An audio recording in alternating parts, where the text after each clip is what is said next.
Assalamualaikum warahmatullahi wabarakatuh. Terima kasih sudah nonton video ini. Jadi aku mau ajak kalian bahas soal kasus ini yang menurut aku ini kasus kayaknya harus banget kita bahas di sini supaya bisa jadi pembelajaran untuk kita semua, terutama soal apa yang dilakukan orang ini, dan juga semoga orang-orang kayak gini bisa dijauhkan ya dari kehidupan kita semua, karena ini orang memang benar-benar serem banget sih. Kalau kayak gimana soal kisah dan kasusnya, langsung aja kita bahas dan mungkin yang aku bisa.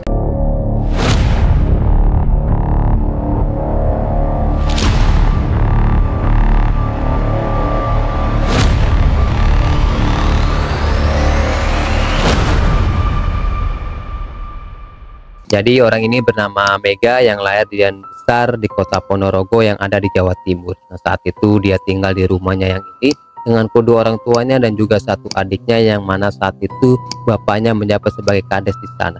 Dan kehidupan keluarga mereka juga cukup makmur, sampai karena ini Mega yang saat itu masih berstatus mahasiswa suka mengamburkan uang. Tapinya ya open BO, judi, bahkan mabuk-mabukan. Terus Mega juga anak yang keras karena orang tuanya juga sampai sering negur dia, karena Mega ini nggak segan-segan akan ngancam ibu bahkan bapaknya. Jadi levelnya udah bukan melawan orang tua lagi, tapi ngebuat orang tuanya apalagi adiknya takut banget sama dia. Di rumah, bukan cuman di rumah juga, di lingkungan tempat tinggalnya pun banyak yang udah tahu kayak gimana sikap Mega ini, karena dia juga sering bermasalah dengan warga-warga di sana karena dia keras dan siapapun yang gak dia suka. Bahkan bapaknya pun yang sebagai kades di sana sering merasa malu karena sikap menyimpang Mega ini, yang bahkan Mega ini juga sering membentak bapaknya di hadapan tamu bapaknya, bahkan di hadapan warga. Emang bapaknya sering merasa malu karena seolah nggak punya martabat karena punya anak kayak gitu. Di tahun 2013 semenjak bapaknya diberhentikan menjadi kades karena terlibat kasus penggelapan dana yang ngebuat keuangan keluarganya pun menurun secara drastis. Yang sebelumnya makmur jadi saat itu udah jadi pas-pasan. Dan ternyata kondisi ini membuat Mega yang sebelumnya udah terbiasa menghambur-hamburkan uang bener-bener kaget, yang membuat Mega ini pun ya jadi makin temperamen orang tuanya, karena uang yang dikasih nggak sebanyak dulu lagi. Karena ini Mega juga mulai sering ngejualin barang-barang milik orang tuanya yang ada di rumah cuman untuk. Bahkan Mega pun mulai sering menghalalkan segala cara untuk mendapatkan uang, yang mana inilah yang menjadi sebab akibat dari terjadinya kasus besar yang benar-benar menghebohkan seluruh masyarakat Ponorogo. Di tahun itu, di tahun 2013, Mega masih aktif sebagai mahasiswa di salah satu universitas yang ada di kotanya dengan jurusan teknik informatika, yang mana Mega ini juga aktif di organisasi mahasiswa di kampusnya, yang mana disinilah ia ngelihat di grup chat organisasinya. Di situ ada kakak kelasnya yang bernama Suprihatin yang sedang nanya di grup chat itu soal siapa yang bisa benerin laptopnya yang rusak. Di situ Mega pun langsung ngelihat itu sebagai kesempatan, yang bahkan Mega pun langsung membulatkan niatnya yang emang bener-bener nekat banget. Tapi sebelumnya aku jelasin dulu nih ya soal latar belakang Suprihatin ini biar kita nyambung nih dengan ceritanya. Jadi Suprihatin ini juga saat itu tinggal di kota Ponorogo, yang mana dia tinggal dengan kedua orang tuanya dan juga kakaknya. Dan saat itu status Suprihatin ini bukan lagi mahasiswa, karena dia ini emang baru aja sarjana dengan jurusan FKIF bahasa Inggris. Tapi biarpun udah tamat, Suprihatin ini masih aktif di organisasi kampusnya, bahkan masih sering ikut beberapa kegiatan di organisasi kampusnya. Nah, karena dia ini emang punya banyak teman perempuan bahkan laki-laki di organisasi kampusnya. Jadi itulah latar belakangnya. Jadi langsung aja nih kita masuk ke awal mula dari kasus ini, yang mana ya semuanya bermula itu saat laptop Suprihatin ini rusak. Jadi dia nanya di grup chatnya untuk siapa yang bisa bantuin dia benerin laptopnya. Karena Mega yang juga ada di grup chat itu, Mega pun langsung nawarin bantuan yang katanya kalau dia tahu di mana tempat untuk benerin laptopnya. Karena ini mereka berdua pun langsung komunikasi ke chat personal, yang mana di sini Mega ini nawarin bantuan dan ngajak Mega ini ke kawasan Jetis yang ada di Ponorogo juga untuk benerin laptopnya. Dan di situ Suprihatin pun langsung setuju. Terus besoknya, tepatnya di tanggal 28 Januari 2013, Mega ini nyuruh Suprihatin untuk jemput dia ke rumahnya. Niatnya setelah itu mereka baru pergi ke kawasan Jetis untuk benerin laptopnya. Supriyatin pun setuju. Jadi di siang harinya Supriyatin pun sempat pamit ke orang tuanya untuk pergi benerin laptop, yang mana inilah terakhir kalinya orang tuanya ngelihat Supriyatin pamit. Dan ternyata pamitnya emang bener-bener pamit untuk terakhir kalinya. Di awalnya nggak ada yang curiga apapun, Supriyatin pun percaya aja sama Mega, karena Supriyatin emang udah biasa berteman dengan siapapun, termasuk cowok-cowok yang baru dia kenal, karena dia ini emang anak organisasi. Nah, jadi kita lanjut. Singkat cerita, Supriyatin pun nyampe di rumah Mega. Untuk jemput Mega ini menggunakan motornya Honda Karisma. Setelah itu mereka pun sempat pergi untuk benerin laptopnya ke tempat servis laptop yang ada di kawasan Jetis. Tapi pas Supriyatin ini ngantar Mega pulang ke rumahnya, di situ Mega ini nyuruh dia ini untuk masuk ke rumahnya dulu, karena di rumahnya ada ibu dan adiknya Mega yang sempat disambut juga nih dengan ibunya Mega. Tapi bapaknya Mega saat itu kebetulan sedang nggak ada di rumah. Dan di situ Mega pun langsung ngajak Supriyatin ini untuk masuk ke kamarnya. Mungkin karena saat itu di rumahnya ada orang tua Mega, makanya Supriyatin ini santai saja dan nurut aja. Pasti ajak masuk ke kamarnya Mega yang ada di lantai 1 rumah. Tapi setelah lama mereka masuk ke kamar ibunya, sempat dengar suara gaduh dari dalam kamarnya Mega ini. Karena suaranya ya memang bener-bener kayak orang suara berantem ya. Jadi ibunya pun sempat manggil Mega ini di depan pintu kamarnya dan nanya apa yang terjadi. Tapi di situ Mega justru membentak dan ngusir ibunya dari depan kamarnya. Ibunya yang belum sempat ngelihat apa yang terjadi di dalam kamarnya langsung pergi karena takut dengan bentakan Mega ini. Sedangkan di kamar ternyata Supriyatin udah enggak bernapas lagi karena dieksekusi Mega ini menggunakan pisau dapur. Setelah Supriyatin enggak bernapas lagi, Mega pun langsung beresin kamarnya dari banyaknya cairan merah yang menggenang di lantai. Setelah itu dia pun langsung mengambil laptop, HP, uang, dan kunci motornya Supriyatin. Dan saat itu juga Mega pun keluar dari rumahnya dan ninggalin tubuh Supriyatin kayak gitu aja di dalam kamarnya. Sedangkan dia keluar langsung menjual HP-nya Supriyatin seharga 1 juta rupiah. Dan juga ngejual laptopnya di wilayah Jetis tadi lagi. Setelah itu barulah dia berniat mau ngejual motornya Supriyatin. Tapi karena bingung nggak tahu mau jual kemana, ditambah hari pun sudah sore, jadi motor Supriyatin pun cuma dia titipkan di penitipan kendaraan yang ada di sekitar terminal bus Ponorogo. Karena menitipkan kendaraan di situ wajib menunjukkan KTP dan STNK kendaraan yang dititipkan. Jadi Mega ini pun sempat menunjukkan KTP dan STNK motor Supriyatin ke petugas. Setelah itu dia pun pergi dari situ. Nah, karena dia yang udah megang uang dari hasil penjualan HP dan laptopnya Supriyatin, Mega ini pun langsung muterin uangnya untuk dicudikan. Setelah itu dia pun open BO tuh dengan teman-teman circle-nya. Tapi besoknya di rumahnya Mega ini mulai kebingungan gimana caranya menyingkirkan tubuh Supriyatin. Nah, saat itu tubuhnya samar-samar udah mulai ngeluarin bau nggak sedap. Setelah muter otak, akhirnya dia pun kepikiran untuk nguburin Supriyatin di lantai kamarnya. Karena kebetulan kamarnya yang ada di lantai 1 rumahnya dan lantai kamar juga yang cuma semen. Jadi memungkinkan untuk dia ngubur Supriyatin di situ. Setelah ini Mega pun langsung keluar untuk beli semen dan pinjam linggis ke tetangganya untuk bongkar lantai semen kamarnya.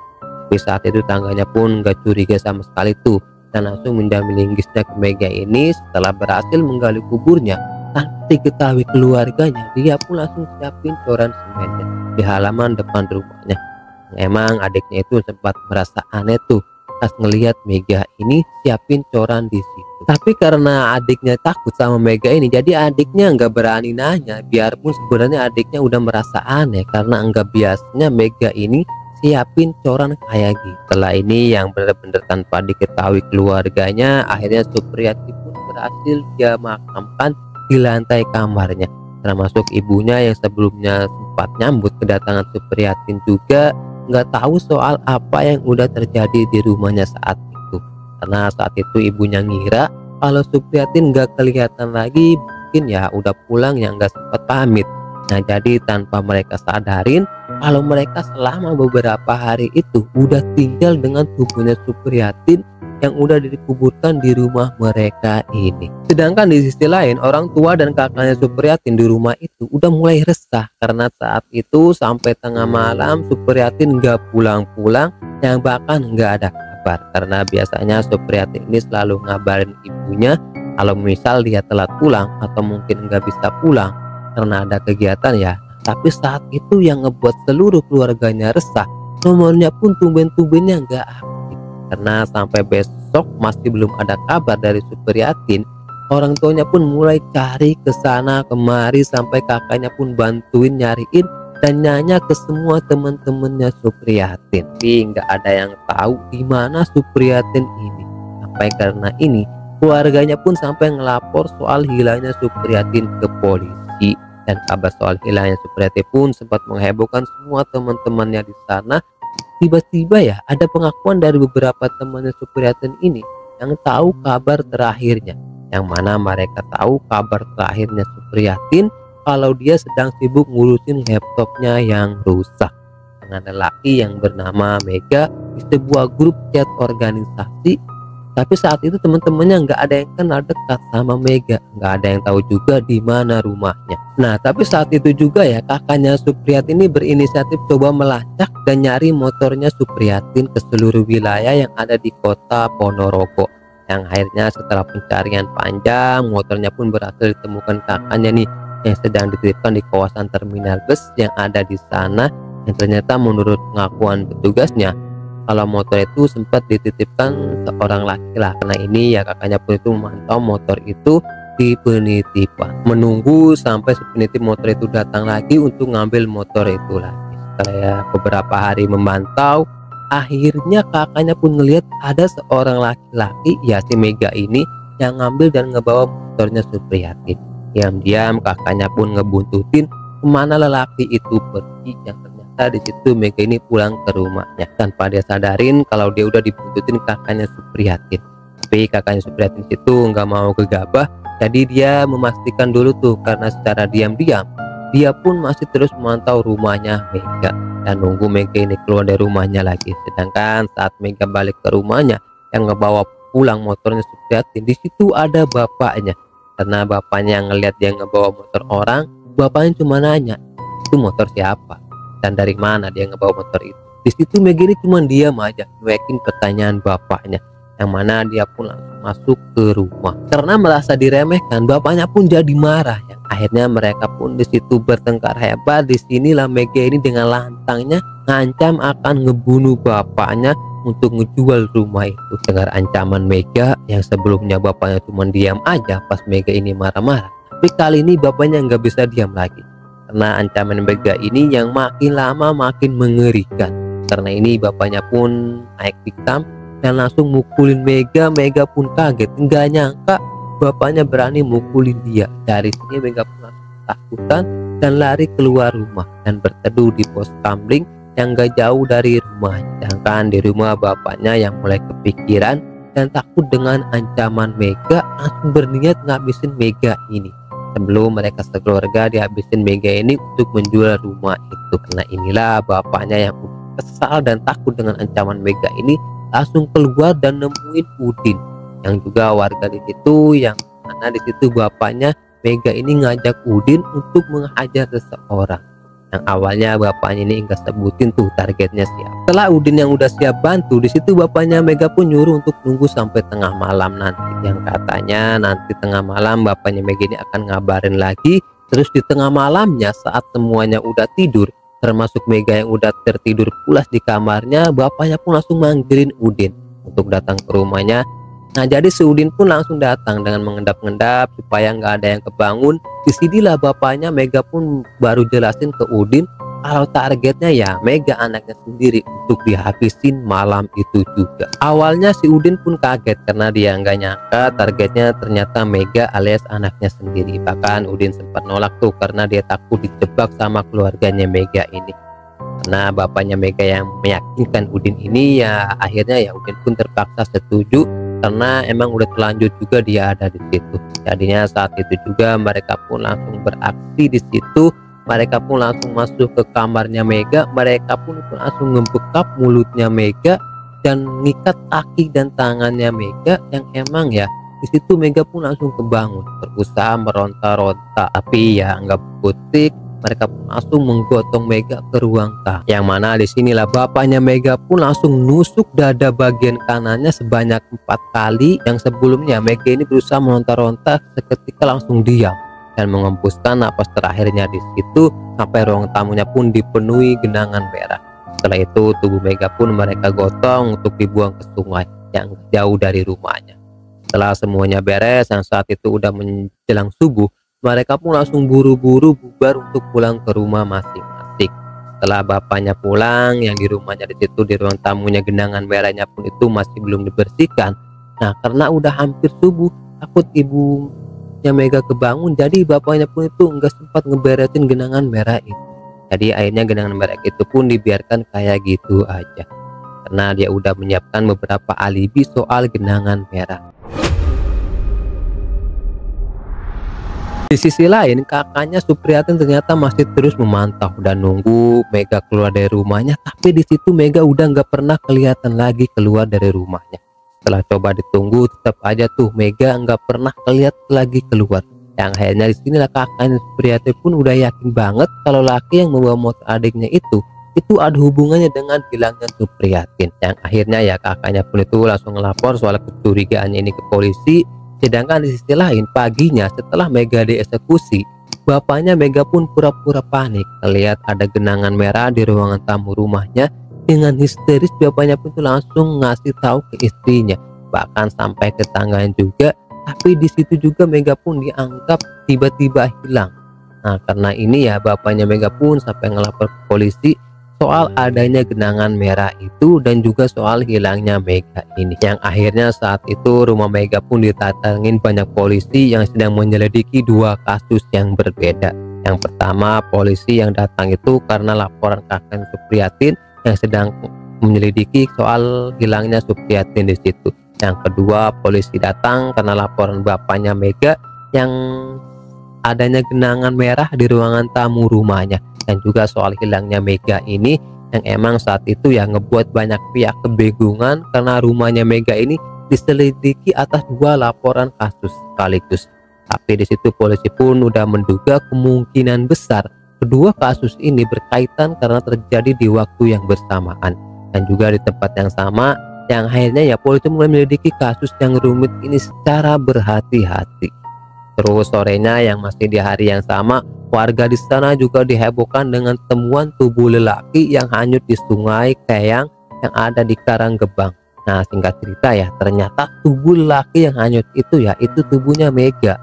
Yang awalnya kasus ini kasus orang hilang, soal itu juga langsung berubah jadi kasus yang benar-benar serius, yang membuat polisi pun itu makin mendalami lagi penyelidikannya untuk mengungkap apa yang sebenarnya terjadi di rumah Mega. Sedangkan saat itu banyak pihak yang langsung menaruh curiga ke bapaknya Mega. Kenapa? Karena pengakuannya yang berubah-ubah dan gelagatnya juga yang cukup mencurigakan banyak pihak termasuk polisi. Akhirnya karena ini ya bapaknya Mega pun itu langsung diperiksa, pastinya diinterogasi karena kebohongan nggak akan mungkin bisa bertahan lama. Dengan beberapa pertanyaan penyidik, jadinya nggak butuh waktu lama, kebohongan demi kebohongan pun terdeteksi. Karena jawabannya belum ternyata, yang akhirnya dia pun nggak punya pilihan lain lagi selain harus mengakui semuanya. Bahkan mengakui aksinya ini dibantu dengan warga yang bernama Udin. Setelah ini Udin pun langsung ditahan polisi untuk diperiksa. Nah, terus mereka pun ya itu diperiksa polisi yang juga diperiksa para penyelidik yang juga menyelidiki soal hilangnya Supriyatin. Nah, dari situ ya mereka pun itu langsung diberondong dengan beberapa pertanyaan soal di mana keberadaan Supriyatin. Di situ mereka justru kebingungan karena mereka nggak ada yang tahu dan nggak ada yang kenal dengan Supriyatin. Yang pasti ngebuat para penyelidik pun ya makin kebingungan lagi nih dengan kasus ini. Tapi di sisi lain saat rumah mereka diperiksa polisi di kamarnya Mega, khususnya di lantai kamarnya, ada hal yang dianggap aneh karena ada coran baru di lantai kamarnya Mega yang emang langsung ngebuat pihak penyelidik pun langsung curiga. Saat coran itu dibongkar, disinilah para penyelidik pun di situ kaget karena di situ mereka nemuin tubuh wanita yang udah mulai membusuk, yang ternyata ya setelah diselidiki lagi ternyata itu tubuhnya Supriyatin. Tapi saat itu masih belum ada yang tahu siapa pelakunya. Nah, tapi setelah penyelidikan panjang yang mana di situ polisi menyelidiki isi chat antara Supriyatin dan Mega, yang mana di situ polisi pun jadi tahu mereka terakhir kali komunikasi soal perbaikan laptop ke wilayah Jetis. Intinya dari sini akhirnya semuanya terungkap juga kalau Supriyatin ternyata dihabisin Mega di kamarnya untuk merebut dan merampas barang-barang berharga yang dibawa Supriyatin ini. Ini juga emang ngebuat ibunya Mega kaget karena sebelumnya ya ibunya Mega itu sempat nyambut Supriyatin pas datang ke rumah mereka, yang mana setelah itu ya Supriyatin ini diajak Mega untuk masuk ke kamarnya.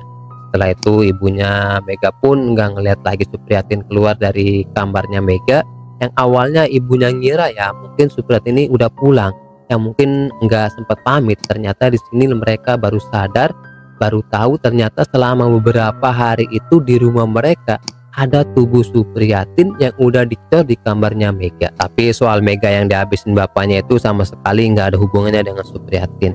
Tapi bapaknya Mega emang sempat ngelihat kalau Mega itu sempat membawa motor asing yang emang bapaknya pun nggak tahu itu motor siapa. Yang emang pas bapaknya nanya soal motor itu motor siapa, justru itulah awal mula terjadinya keributan antara Mega dan bapaknya, yang berakhir bapaknya pun sampai ngabisin Mega ini karena emang udah nggak kuat lagi dengan sikap Mega. Apalagi Mega pun sempat ngancam akan ngabisin bapaknya. Setelah kasus ini terungkap, Mega yang sebagai pelaku yang udah menghabisi Supriyatin, di situ dia pastinya nggak dihukum gitu ya karena udah minggoy. Nah jadi yang dihukum cuman mereka ini aja, dimana di situ bapaknya Mega hanya jatuh hukuman 11 tahun penjara, sedangkan Udin yang membantu bapaknya Mega itu dijatuh hukuman 9 tahun penjara. Nah jadi inilah soal kasus segitiga yang pernah terjadi di Ponorogo, yang menurut aku ini kasus yang gila banget dan juga rumit sih ya. Tapi di sini aku berusaha untuk menyederhanakan ceritanya supaya cerita ini bisa kita cerna. Kasus ini jadi rumit karena emang kebetulan banget dua kasus jadi satu nih di waktu yang bersamaan dan juga di tempat yang sama, tapi dua kasus yang berbeda, yang sampai ya semua pihak pun awal-awalnya ya kebingungan juga dengan kasus ini. Tapi apapun itu, semoga kasus ini bisa jadi pembelajaran gitu ya untuk kita semua. Kita cukup tahu aja kisah dan kasus kayak beginian dari kisah-kisah mereka yang pernah dialamin. Jangan sampai kejadian kayak gini terjadi di kehidupan kita, terutama nih ya untuk kalian yang mungkin masih kecanduan main judi. Aku peringatin sih, itu serem banget. Domino efeknya beneran sih, karena udah beberapa kasus yang udah aku bahas ya, semuanya itu jadi karena judi. Karena soal judi dari beberapa kasus yang udah pernah aku ulas dan juga beberapa kejadian yang pernah aku dengar ya, ending dari judi ini ada dua sih. Kalau enggak kasus kayak gini ya melarat. Sampai sekarang kayaknya aku masih belum dengar sih ya orang jadi kaya karena judi. Tapi aku harap penonton aku nggak ada yang kecanduan main judi online ya, terutama judi slot ya yang sekarang lagi marak, karena itu memang bahaya bang. Karena sebenarnya dari judi online itu ya kalian ngebeli uang 2 juta dengan harga 100 juta sih, gambarannya kayak gitu. Karena pas kalian kalah 100.000, tapi setiap hari mungkin itu nggak berasa berat begitu ya, tapi begitu kalian dapat 2 juta sekaligus, kalian merasa beruntung. Sebenarnya uang 100.000 rupiah yang udah kalian keluarin secara terus menerus, mungkin kalau kumpulin udah beberapa juta. Jadi intinya kalian beli uang ratusan juta dengan harga ya puluhan juta juga. Belum lagi sifat adiktif dan kecanduan judi ini yang emang bener-bener ngeri banget nih, karena kalian yang lembut pun bisa jadi buas loh karena judi. Nah, semoga soal judi ini dijauhkan gitu ya dari kita semua, amit-amit sih. Kalau sampai ini aja pembahasan kita soal kasus ini, sampai ketemu di kasus selanjutnya. See you next by video.